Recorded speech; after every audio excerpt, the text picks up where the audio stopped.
Hello, ninth class. Welcome back to our channel. Today we are doing the last chapter of your chemistry syllabus. जो ninth chapter आपका which deals with the practical work. We are going to finish that chapter. We are going to start that chapter rather. तो ये chapter आपके लिए class ninth के लिए तो it is obviously very important. And class 10th में same chapter carry forward होता है. सेम चैप्टर है आपका बिल्कुल क्लास 10 में भी. उसमें सिर्फ कुछ सॉल्ट एनालिसिस एड ऑन हो गए हैं. बाकी ये पूरा chapter as it is carry forward है. 10th में भी आपको यही करना है. इसमें कुछ एडिशंस हो जाते हैं. ठीक है. और अगर आप 11th-12th में साइंस लेने वाले हैं then obviously this is going to be very useful for you. So first let us go through the syllabus which is given here. इसमें आपको ये चैप्टर बहुत ध्यान से करना है क्योंकि हर स्कूल में जो प्रैक्टिकल्स का कराने का तरीका होता है वो थोड़ा सा डिफरेंट होता है. एंड कई स्कूल्स में सब स्कूल अपने अपने अलग अलग तरीके से इसको डील करते हैं. कई स्कूल्स में सारे प्रैक्टिकल्स कराए जाते हैं स्टूडेंट्स को पर्सनली. हर स्टूडेंट करता है इन प्रैक्टिकल्स को. कई स्कूल्स में सिर्फ डेमोन्स्ट्रेशन होता है. The teacher takes you to the lab and demonstrates all the practicals and you just have to observe. तो अलग अलग स्कूल्स का अलग अलग क्राइटेरिया है या उनकी जैसे भी फैसिलिटीज़ हैं उसके हिसाब से. तो यहाँ पे I will try to explain each and everything to you ताकि आप जब इसको लिखें प्रैक्टिकल्स को या करें तो you should be clear about what you are doing. So let us go through the syllabus first. सबसे पहले आपको गैसेस दी गई हैं. 10 gases are in your syllabus. उनको आपको आइडेंटिफाई करना है. गैसेस दे रखे हैं 10 गैसेस. इनको आपको आइडेंटिफाई करना है कि इनकी स्मेल के थ्रू या इनकी कलर के थ्रू या फिर इनके जो आप फर्दर टेस्ट करोगे. अच्छा, जब भी आप एक्सपेरिमेंट्स करेंगे तो आप जब अपनी नोटबुक आपने बनाई होगी प्रैक्टिकल की तो उसमें कुछ आपको कॉलम्स बनाने को बोले जाएंगे. तो जो फर्स्ट वाला कॉलम होगा 3 और 4 columns depending on your teacher है ना. टीचर की ये इंस्ट्रक्शंस होंगे उसके हिसाब से आपको करना होगा. तो फर्स्ट कॉलम में you will be writing the experiment मतलब द प्रोसेस कि आप क्या करने वाले हो. कि take a test tube and put the salt in that, do the dry heating या फिर कोई आपको रिएजेंट दिया जाएगा कोई एसिड या कोई एल्कली वो आपको ऐड ऑन करना है. तो वहाँ पर उस कॉलम में आप वो डिटेल्स लिखते हैं एग्जैक्टली कि आप कर क्या रहे हैं फिजिकली आपने क्या किया सॉल्ट के साथ. देन सेकेंड कॉलम में ऑब्जर्वेशन कि आपने जब वो किया कि सॉल्ट की ड्राई हीटिंग की या उसमें कोई रिएजेंट ऐड किया तो आपने क्या ऑब्जर्व किया. उसमें से क्या कोई गैस निकली, क्या कोई कलर चेंज हुआ, वट एवर यू ऑब्जर्व. जो भी आप ऑब्जर्व करते हैं that has to be written in that particular column. Then the last column can be your inference. मैं यहाँ पे कैन भी बोल रही हूँ क्योंकि मैं भी बताऊंगी क्यों. इन्फरेंस मीन्स आपने जो ऑब्जर्वेशन देखी उसके हिसाब से आपने क्या इन्फरेंस कंक्लूजन क्या निकाला. व्हाट इज योर इन्फरेंस मतलब आपको क्या समझ में आया कि वो क्या है, कौन सी गैस इवॉल्व हुई है. या आप सॉल्ट का टेस्ट कर रहे हैं तो वो कौन सा सॉल्ट है, कैटायन है, एनायन कौन से प्रेजेंट है वो सब. कुछ टीचर्स आपको ये भी बोलेंगी कि आप कन्फर्मेटरी इन्फरेंस की जगह आप कन्फर्मेटरी टेस्ट लिखिए. मतलब कि जब आपने ऑब्जर्व किया कि हाँ ये पर्टिकुलर सॉल्ट है या ये पर्टिकुलर गैस इवॉल्व हुई है तो आपको एक अंदाज़ा हो गया कि हाँ ये हो सकती है. उसके अलावा 2-3 चीज़ें भी उसके सिमिलर हो सकती हैं. तो उसके बाद हम उसको कंफर्म करने के लिए कि नहीं definitely this is particular this it is this particular gas और दिस पर्टिकुलर कैटायन और एनायन और metal whatever you are testing. तो उसका एक पर्टिकुलर कन्फर्मेटरी टेस्ट होता है which is unique to it. मतलब कोई और गैस या कोई और दूसरा कैटायन या एनायन उस टेस्ट को शो नहीं करता है. वो यूनिक कन्फर्मेटरी टेस्ट जो है वो आपको वहाँ पे लिखना होता है. तो that all depends on your teacher. The teacher will guide you through. Okay, so this is all about gases. Then you have to do certain experiments on. First है action of heat on the following compounds. आपके syllabus में ये compounds दे रखे हैं उनको आपको test tube में लेके हीट करना है. यहाँ पे ड्राई हीटिंग की बात हो रही है. जब हम एक्शन ऑफ हीट कहते हैं तो दैट मीन्स ड्राई हीटिंग. मतलब टेस्ट ट्यूब में आपने जो आपको सॉल्ट दिया गया है उसको लेना है और उसको हीट करना है. Then you have to write your observations and deduct accordingly. Next is action of dilute sulfuric acid on the following substances and warm if necessary. आपको जो salt दिया जाएगा उसमें आपको dilute H2SO4 डालना है and then you have to observe कि क्या क्या इसमें गैस इवॉल्व हुई है, क्या कलर चेंज हुआ है, कौन सा सॉल्ट हो सकता है ये. और अगर आपको नॉर्मल एसिड जो आपने रूम टेम्परेचर पे ऐड किया है अपने सब्सटेंस में, अपने सॉल्ट में, अगर उसमें रिएक्शन नहीं हो रहा है, then you have to warm it a little, थोड़ा सा उसको वार्म करना पड़ता है। बहुत ज़्यादा हीट नहीं करते हैं हम कभी भी किसी सॉल्यूशन को, थोड़ा सा वार्म करते हैं। Then next is your flame test. Flame test क्या होता है कि आपको जो भी सॉल्ट दिया जाता है उसको थोड़ा सा आप एक जो भी इंस्ट्रूमेंट आपको दिया जाएगा उसकी टिप पे लेके फ्लेम में, बर्नसन बर्नर या जो भी आपको फ्लेम का सोर्स है उसमें हीट करना है, और उसमें आपको कलर ऑब्जर्व करना है कि उस सॉल्ट में से कौन से कलर की फ्लेम निकल रही है। तो ये जो सारे मेटल्स हैं, ये मेटल्स को होते हैं जो ये फ्लेम टेस्ट देते हैं। और ये आपके पीरियोडिक टेबल में जो आपने फर्स्ट 2 ग्रुप्स पढ़े हैं ना, एल्कली मेटल्स और एल्कलाइन अर्थ मेटल्स, ये दोनों मेटल्स आपके ये वाले फ्लेम टेस्ट में यूज होते हैं और फ्लेम टेस्ट को देते हैं। मतलब they will give a nice different coloured flame, जो कि आपको बहुत आसानी से देख के समझ में आ जाता है कि कौन सा मेटल है। Next is simple experiments based on hard and soft water. ये आपको लैब में नहीं कराए जाएंगे, आई एम वेरी श्योर। ये सिर्फ आपकी आइडेंटिफिकेशन, मतलब आपकी नॉलेज के लिए, इस पे बेस्ड क्वेश्चन आ सकता है। लेकिन क्योंकि ये टॉपिक आप पहले भी 3rd चैप्टर जो है आपका वाटर, उसमें कवर कर चुके हैं, तो यहाँ पे ये टॉपिक इतना इस पे इतना स्ट्रेस नहीं देंगे आपके एग्जाम्स में। लेकिन हाँ, इसके सिंपल एक्सपेरिमेंट्स हैं, तो we can do that easily. Then last one is the source of pollution, water pollution के बारे में, उसका प्रिवेंशन, उसके कंट्रोल, ये सारी चीज़ें आपने जो वाटर पोल्यूशन से रिलेटेड चीज़ें हैं ये आपने ज्योग्राफी में भी पढ़ी हैं, है ना। ज्योग्राफी में आपका पोल्यूशन जो चैप्टर है उसमें है ये सब। तो और वैसे भी आप बचपन से ये पोल्यूशन वाला चैप्टर तो साइंस में पढ़ते आ रहे हो, तो this is a very simple stuff, तो इसमें आपको ज़्यादा प्रॉब्लम नहीं होगी। तो हम इस लेक्चर में आपकी गैसेस के बारे में बात करेंगे। तो मैं पहले आपको थोड़ा सा समझाऊंगी इसमें, and then will move according to the book, क्योंकि बुक के साथ हम जब चलेंगे तो I will take each and every test. अभी मैं आपको सिर्फ एक बेसिक बता रही हूँ कि कौन कौन सी गैसेस आपके सिलेबस में हैं, और उनको हम बिना किसी टेस्ट किए भी कैसे समझ सकते हैं कि हाँ ये कौन सी गैस हो सकती है। उसके बाद फिर हम इनके कन्फर्मेटरी टेस्ट करते हैं। तो सबसे पहले मैंने ये लिख के रखा है कि न्यूट्रल गैसेस, एसिडिक गैसेस और बेसिक गैसेस आपके सिलेबस में है। टोटल 10 गैसेस हैं, उसमें से न्यूट्रल कौन सी है, एसिडिक कौन सी है और बेसिक कौन सी है, that I am going to write down. तो सबसे पहले हम न्यूट्रल गैसेस की बात करते हैं। तो आपके सिलेबस में 3 न्यूट्रल गैसेस हैं which are very simple. First is hydrogen, second is oxygen. ये सारी गैसेस ऐसी हैं जिनके बारे में आपको बहुत कुछ पता है। And third one is H2O, water vapour. जो वाटर होता है जब वेपरस फॉर्म में होता है तो उसका भी, that is also included in your syllabus. Then acidic gases में आपकी कौन कौन सी गैसेस हैं? एसिडिक गैसेस में आपकी 6 गैसेस हैं। They are CO2, carbon dioxide, okay, then sulphur dioxide, sulphur containing 2 gases हैं, एक सल्फर डाइऑक्साइड और दूसरी H2S, that is hydrogen sulphide. ये सारी एसिडिक गैसेस देख रही हूँ मैं, there are 6 acidic gases. Then you have chlorine and another gas containing chlorine, that is HCl. This is hydrogen chloride gas.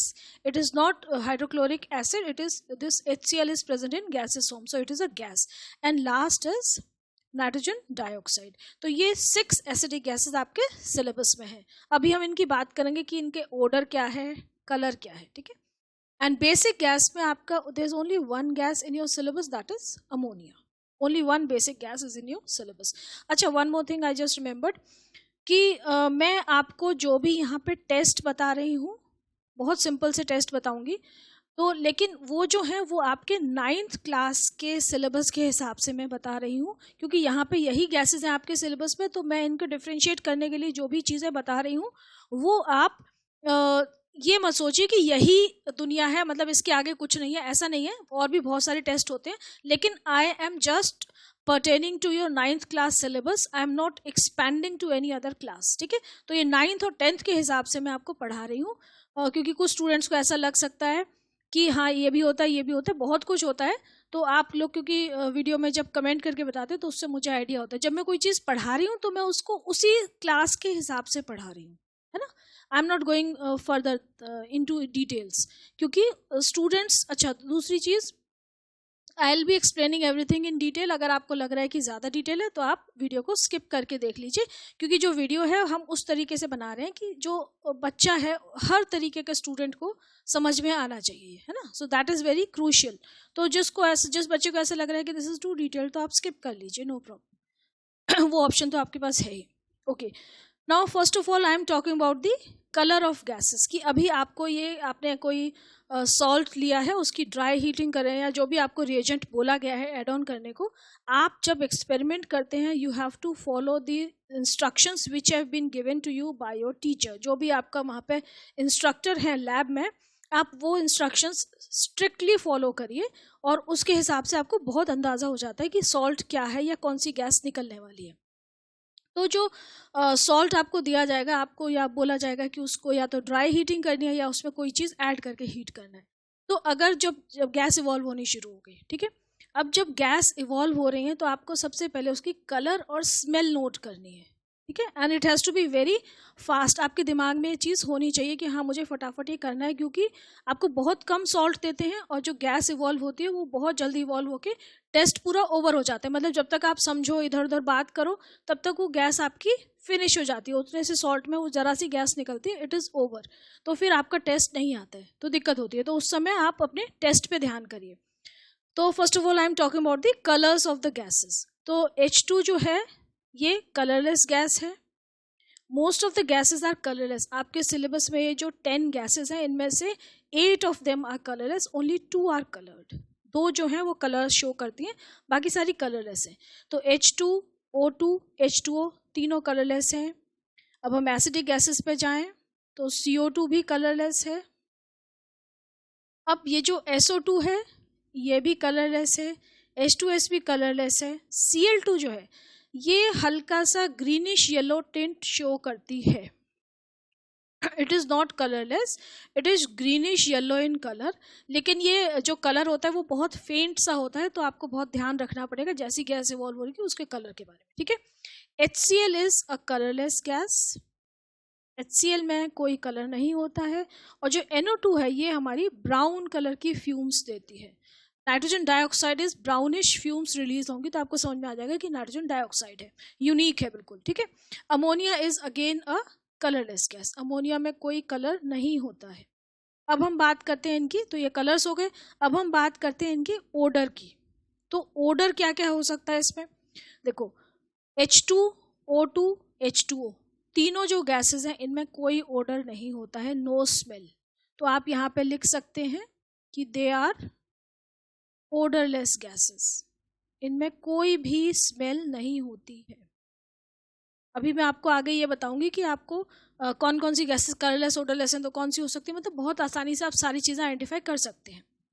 अब CO2 जो है again it is odourless gas, इसमें कोई ओडर नहीं होता है. SO2 जो है, SO2 सल्फर डाइऑक्साइड जो गैस है, इसमें सल्फर की बड़ा स्ट्रॉन्ग ओडर होता है, एक पंजेंट स्मेल होती है. इसको आप ऐसे पहचान सकते हैं कि जब आप मैच स्टिक बर्न करते हैं तो सल्फर की स्मेल आती है, हल्की सी. आपने माचिस जलाई होगी, मैच स्टिक बर्न करते हैं तो सल्फर की स्मेल आती है. उसके अलावा जब आप दिवाली पे क्रैकर्स बर्स्ट करते हैं तो उसमें भी जो स्मेल होती है वो सल्फर की स्मेल होती है. तो वो गैस, वो वही कैरेक्टरिस्टिक स्मेल आपको SO2 जब रिलीज होगी तो आपको फील होगी. तो SO2 की जो स्मेल है it is a characteristic pungent smell, आपको अलग से समझ में आ जाएगी कि SO2 है. H2S जो है again it has got a very unique characteristic smell, जो रॉटन एग स्मेल हम इसको बोलते हैं. मतलब कोई चीज़ ऐसे बहुत ज़्यादा रॉट हो रही है, सड़ रही है, प्यूट्रिड है, तो वो जो स्मेल होती है ये भी बड़ी यूनिक स्मेल है. आपको फटाफट एक सेकंड में समझ में आ जाता है कि H2S गैस की स्मेल है. तो it has also got a characteristic smell. देन हम बात करें क्लोरीन की. क्लोरीन गैस जो है ये भी बहुत पंजेंट होती है and it has also got a characteristic. अब आप ये बोलोगे कि मैम बार बार पंजेंट लिख रही हैं.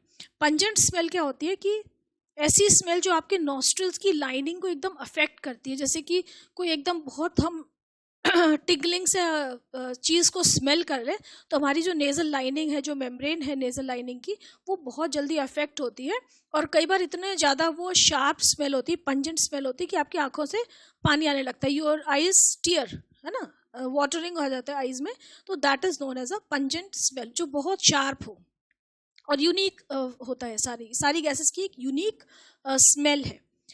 Then HCl is again colourless, and जो HCl है इसकी भी हल्की सी पंजेंट स्मेल है, ठीक है। NO2 अगेन, NO2 और NO2 की एज सच कोई स्मेल नहीं होती है, थोड़ी सी पंजेंट स्मेल ही है, वही इन सब की मतलब आपको एक कैरेक्टरिस्टिक स्मेल फील हो जाएगी कि हाँ ये गैस जो है इसमें ये स्मेल आ रही है। एक बार आप फील करेंगे तो फिर दिमाग में बैठ जाती है, लेकिन यह है कि अगर आप लोगों के स्कूल में एक्सपेरिमेंट्स करा नहीं रहे हैं तो फिर आपको इमेजिन ही करना पड़ेगा।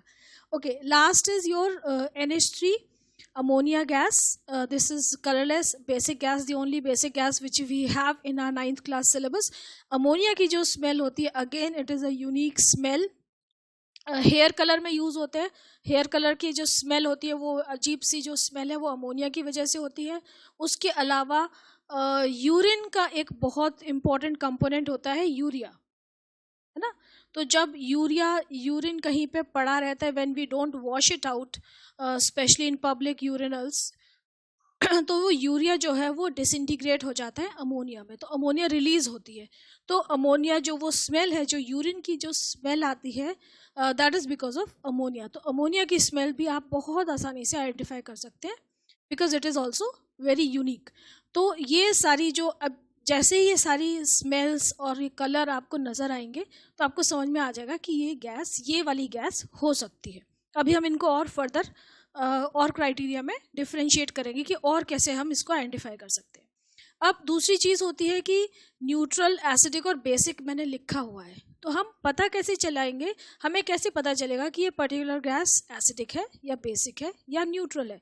तो उसके लिए हमारे पास क्या चीज़ होती है, you will be given a litmus paper, ठीक है। लिटमस पेपर दिया जाएगा आपको या लिटमस सॉल्यूशन दिया जाएगा। यूजुअली लिटमस पेपर दिया जाता है। तो लिटमस पेपर क्या होता है कि एक रेक्टेंगुलर स्ट्रिप होती है पेपर की, which is there in 2 colours, red and blue.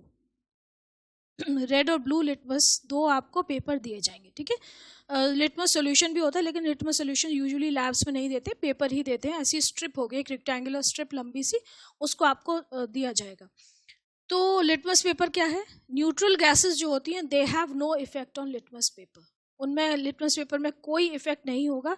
Litmus paper जैसा है वैसा ही रहेगा।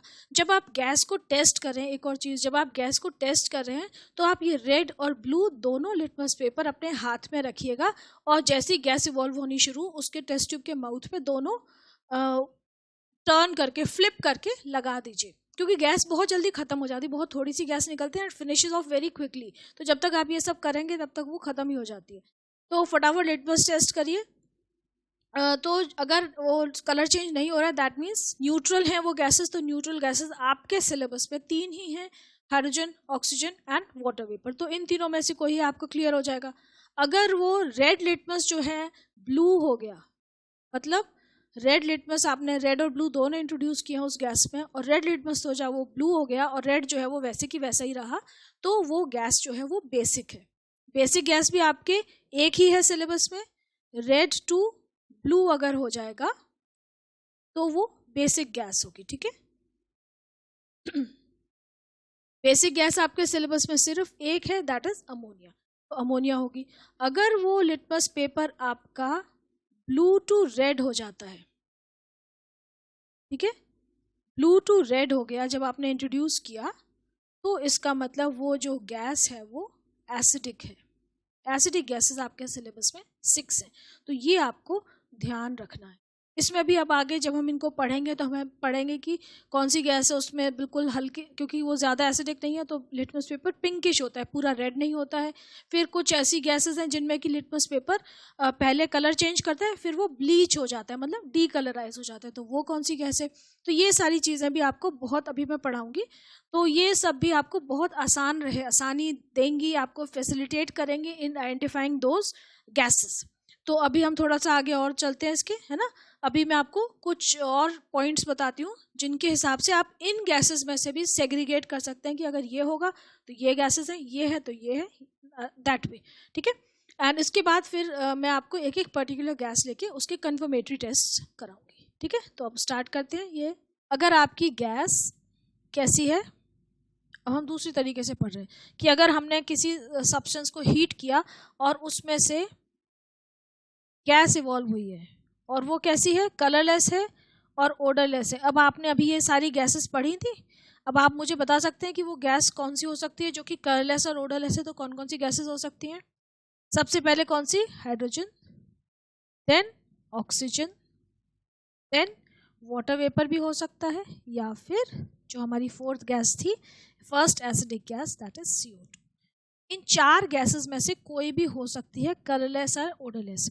अब आप इसमें अगर लिटमस देखो, ठीक है, ये बात समझ में आ गई आपकी।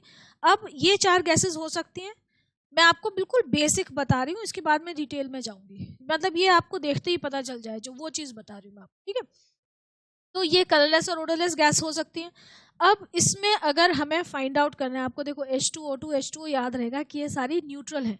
अब अगर हमें फाइंड आउट करना है कि CO2 यहाँ पे है, या फिर हम ऐसा करें, ये सब छोड़ो, आप सिर्फ इसमें लिटमस पेपर इंट्रोड्यूस कर दो।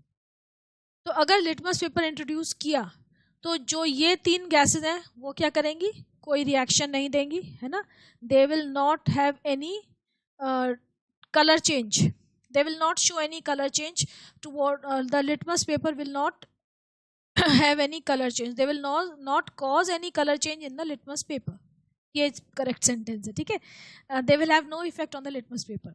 लेकिन अगर लिटमस पेपर रेड हो जाता है, ब्लू लिटमस पेपर रेड हो जाता है, तो इसका मतलब कौन सी गैस है आपकी? CO2, है ना, क्योंकि ये एसिडिक है। तो अगर आपकी कलरलेस और ओडरलेस गैस इवॉल्व हुई हैं तो ये चार ऑप्शन हो सकते हैं, H2O2, H2O और CO2। उसमें आप लिटमस पेपर इंट्रोड्यूस करिए। जब हम गैसेस में ऐसे लिटमस पेपर इंट्रोड्यूस करते हैं टेस्ट के लिए, तो आपको जो स्ट्रिप मिलती है ना, ब्लू और रेड, दोनों इंट्रोड्यूस करते हैं, क्योंकि हमारे पास इतना टाइम नहीं होता कि एक पेपर रखा फिर दूसरा लेकर आए। इतने में तो, क्योंकि थोड़ा सा सॉल्ट मिलेगा आपको, इतने में क्या होता है, पूरी गैस इवॉल्व हो चुकी होती है, the gas is finished, so you will not get the test. तो आपके जब ये टेस्ट करते हैं तो सारे रिएजेंट्स आपके शेल्फ पे होते हैं, एक जो स्टैंड होता है, टेस्ट ट्यूब स्टैंड, उसमें होते हैं, या जो आपकी रैक होती है उसमें आपको निकाल के रखने होते हैं। एंड जो भी आप टेस्ट कर रहे हैं, कोई भी सॉलिड ले रहे हैं या कोई पेपर ले रहे हैं या कोई और सोल्यूशन ले रहे हैं, वो भी रेडी रहता है। तो ये सब फटाफट करने होते हैं, ठीक है। तो ये हमने पेपर इंट्रोड्यूस किया तो ये हमें पता चल जाएगा कि कौन ये बेसिक गैस है या एसिडिक गैस है, ठीक है। तो कलरलेस ओडरलेस गैस अगर इवॉल्व हुई है तो चार ही ऑप्शन हो सकते हैं, उसमें हमें एसिड बेसिक टेस्ट करना है। अगर एसिडिक है तो फिर CO2 है, CO2 के फर्दर टेस्ट कर लीजिए। बेसिक है तो न्यूट्रल है तो हमें H2O2 और H2O देखना पड़ेगा, ठीक है। वो कैसे करेंगे वो हम बाद में देखेंगे। तो कलरलेस ओडरलेस गैस हमारी ये हो गई। अब हम सेकेंड पॉइंट लिखते हैं, यही जो पॉइंट है इसी को लिख रही हूँ कि अगर गैस हमारी न्यूट्रल है, अगर लिटमस पेपर पे उसने कोई कलर शो नहीं किया, कलर चेंज ऑब्जर्व नहीं किया हमने, तो फिर न्यूट्रल है। तो कौन सी हो सकती है?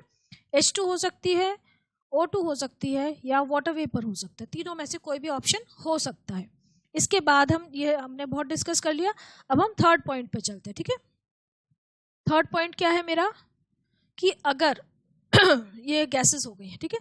अब आपको कोई सॉल्ट दिया है, आपको जब भी सॉल्ट देंगे तो उसमें टीचर आपको इंस्ट्रक्शन देंगे, या तो रिटन इंस्ट्रक्शन होंगे या वर्बली वो लोग बोलेंगे कि आपको इस पर्टिकुलर सॉलिड को इसकी ड्राई हीटिंग करनी है या आपको इसमें कोई रिएजेंट मिलाना है। They will be giving you this much hint, ये आपको डायरेक्शंस में होगा कि ये आपको जो सॉलिड दिया गया है उसको ड्राई हीट मतलब उस पाउडर को डायरेक्टली टेस्ट ट्यूब में लेके हीट करना है। अगर उसमें बोलेंगे कि ये वाला एसिड डालो, वो आपको बताएंगे कि आपको बेस ऐड करना है इसमें या एसिड डालना है, या एसिड डालना है तो डाइल्यूट एसिड डालना है कौन सा वाला, या कॉन्सेंट्रेटेड डालना है कौन सा वाला। They will be giving you clear instructions regarding that.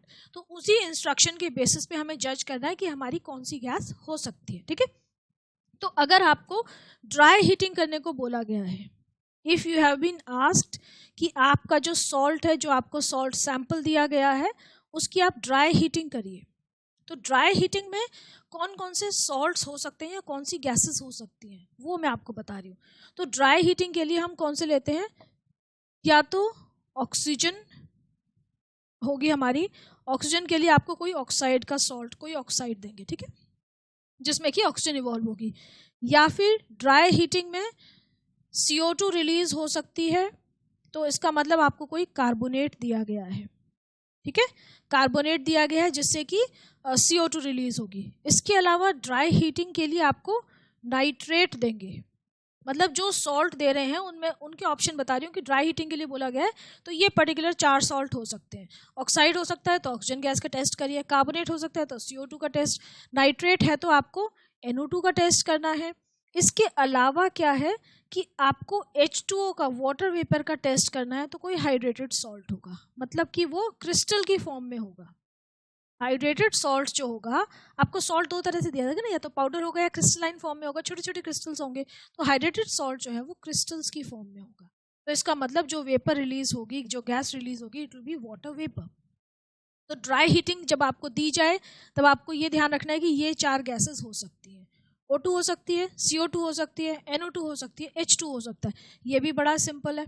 इसमें आप लिटमस टेस्ट करेंगे तो आपको लिटमस टेस्ट में क्लियर हो जाएगा कि अगर लिटमस न्यूट्रल आ रहा है तो ऑक्सीजन, या अगर लिटमस न्यूट्रल आ गया तो कौन सी हो सकती है, ऑक्सीजन हो सकती है या H2O हो सकता है। अगर तो इन दोनों के टेस्ट कर लेना। अगर वो एसिडिक आ गया तो इसका मतलब क्या होगा, या तो कार्बोनेट होगा या NO2 होगा। अच्छा, अब NO2 में आपको देखते ही पता चल जाएगा कि वो कलर भी उसका ब्राउन होगा और उसमें स्मेल भी होगी, जबकि CO2 हमारी कलरलेस होगी और उसमें स्मेल भी नहीं होगी।